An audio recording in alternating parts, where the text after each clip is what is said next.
Normally মানে যারা ভালো দল বা ভালো দেশ ওরা কিন্তু আপনার ওই ২ বা ৪ বছরের টার্গেট নিয়েই আপনার প্ল্যান করে। যেমন ওয়ার্ল্ড কাপে যদি আপনার 50 ওভারে হয় যেটা আ তো ৪ বছর পর কী হতে পারে সেটা নিয়ে আগায়।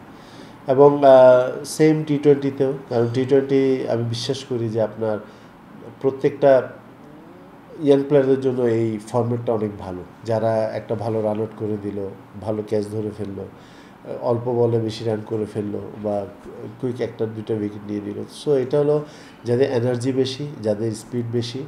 তো ইয়াং প্লেয়াররা প্রত্যেকটা দেশ কিন্তু তাই করছে। এবং যারা তো এটা কিন্তু আমাদের প্ল্যানে মানে প্ল্যানে থাকা উচিত এবং আমরা প্ল্যান ওয়াইজ মাঝে মধ্যে করিও, সেটা না। কিন্তু আফটারঅল তো আপনাকে তো উইকেটের মাঝখানে গিয়ে কিন্তু প্লেয়ারদেরকে খেলতে হয়।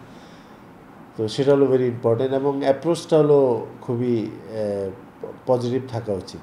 তো আসলে আমি বলে দিচ্ছি যেটা আমার কাছে খারাপ লেগেছে। আমি আপনার বাইরে গিয়ে দেখেছি, আমি হজে ছিলাম, সেখানে আমি খেলাগুলা অনেক কষ্ট করে রাত জেগে জেগে দেখলাম, খুবই মর্মাহত আর কি। কারণ অনেক দল অনেক কিছু প্ল্যান করে, অনেক ভালো ভালো প্ল্যান নিয়ে প্রত্যেকটা শক্ত শক্ত দলকে আপনার বিট করে ওরা সেমিফাইনাল খেলে। বাট আল্লাহ আমাদেরকে একটা খুব ভালো একটা অপরচুনিটি দিয়েছিল।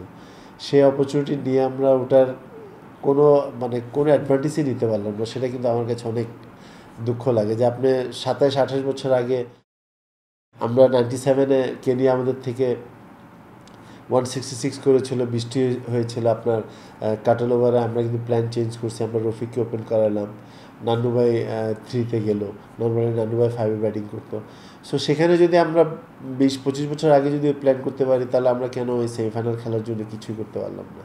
সো এটা খুবই খারাপ লাগলো আমার কাছে ব্যাপারটা, কারণ এটা আমাদের একটা খুব ভালো অপরচুনিটি ছিল সেমিফাইনাল খেলা। তো সেটা কারণ কোনো অ্যাপ্রোচই ছিল না আপনার। আর নর্মালি আমরা সবসময় বেশি ব্যাটসম্যান নিয়ে খেলি, সেটাও তো আমাদের একটা অ্যাডভান্টেজ ছিল। তো এই ধরনের অ্যাপ্রোচ হলে আপনার কোনো সময় ভালো করা ডিফিকাল্ট। হয়তো আপনি দেশে ভালো করতে পারবেন, বাট বিদেশে কিন্তু আপনার ভালো করা ভেরি ডিফিকাল্ট।